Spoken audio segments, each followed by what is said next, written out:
राधे राधे दोस्तों, आपका स्वागत है आपके ही चैनल जॉब टॉक विद दीदी पर। मैं हूं आपकी दीदी और आज हम बात करेंगे एक बहुत बड़ी इम्पॉर्टेंट एग्ज़ाम के बारे में। वो है इंडियन फॉरेस्ट सर्विस यानी कि IFS मीन्स 2025। अगर आपने ये एग्ज़ाम दिया है तो ये वीडियो आपके लिए है। हम जानेंगे कि एग्ज़ाम कैसा रहा, कट ऑफ कितनी हो सकती है और सबसे इम्पॉर्टेंट रिज़ल्ट कब तक आएगा। चलिए शुरू करते हैं।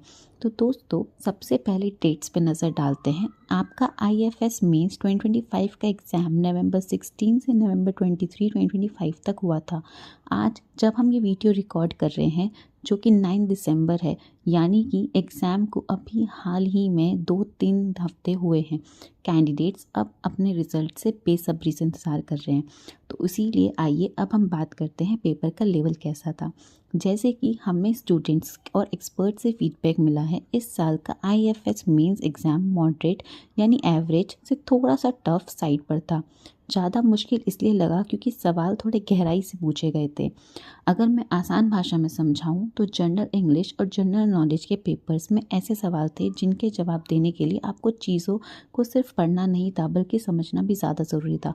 करंट एनवायरमेंटल इश्यूज़ और पॉलिसीज़ पर अच्छी पकड़ होनी चाहिए थी।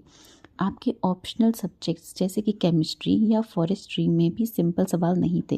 क्वेश्चन ऐसे थे जिनके लिए डीप कंसेप्ट्स और अच्छी राइटिंग प्रैक्टिस चाहिए थी। इसका मतलब अगर आपने पेपर में हर चीज़ को ठीक से लिखा है, लॉजिकल आंसर्स दिए हैं, तो आपकी परफॉर्मेंस अच्छी रही होगी।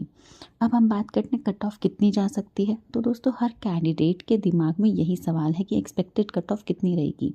IFS mains exam total 1400 marks का होता है। पेपर की डिफ़िकल्टी को देखते हुए और पिछले सालों की ट्रेंड को देखते हुए जनरल कैटेगरी के लिए कट ऑफ में थोड़ा सा बदलाव आ सकता है या ये स्टेबल रह सकती है। तो जनरल कैटेगरी लगभग 670 टू 690 मार्क्स, OBC कैटेगरी ये लगभग 645 से 665 तक हो सकती है। फॉर SC/ST कैटेगरी इनके लिए कट ऑफ 600 से 625 के आसपास रहने की उम्मीद है। याद रखें दोस्तों, ये सिर्फ एक अनुमान है। आपकी मेहनत और UPSC का फाइनल डिसीजन ही सबसे इम्पॉर्टेंट होगा। तो दोस्तों, अब सबसे बड़ा सवाल, IFS मेंस का रिज़ल्ट कब डिक्लेयर होगा। दोस्तों, UPSC का जो पैटर्न है वो ये कहता है कि वो अक्सर मेंस एग्ज़ाम ख़त्म होने के बाद 70 से 75 डेज़ के अंदर रिज़ल्ट निकाल देता है। हमारा एग्ज़ाम 23 नवंबर को एंड हुआ था। अगर हम इस टाइमलाइन को फॉलो करें तो IFS मेंस 2025 का रिज़ल्ट आने की सबसे ज़्यादा उम्मीद जनवरी 2026 के सेकेंड या थर्ड वीक में है। आप लोग ऑफिशियल अपडेट के लिए UPSC की साइट चेक कर सकते हैं। जैसे ही कोई पक्की खबर आएगी आपको जॉब टॉक विद दीदी पर तुरंत पता चल जाएगा। दोस्तों, अब हम बात करते हैं कितने स्टूडेंट ने एग्ज़ाम दिया होगा। आप सोच रहे होंगे कि इस साल कितने बच्चे एग्ज़ाम में बैठे थे। तो दोस्तों, IFS 2025 में टोटल 150 वैकेंसीज़ हैं। प्रीलिम्स एग्ज़ाम में आमतौर पर एक सेट के लिए 12 से 13 स्टूडेंट को मेंस के लिए सिलेक्ट किया जाता है। इस कैलकुलेशन के हिसाब से लगभग 1800 से 2000 के बीच कैंडिडेट्स ने ये मेंस एग्ज़ाम दिया होगा। ये नंबर अप्रॉक्सीमेट है, एग्जैक्ट नहीं। तो दोस्तों, अब आपका अगला कदम क्या होना चाहिए। इंटरव्यू यानी पर्सनैलिटी टेस्ट की तैयारी। जो हो गया उसे भूलकर अपनी सारी मेहनत आगे की स्टेज पर लगाइए।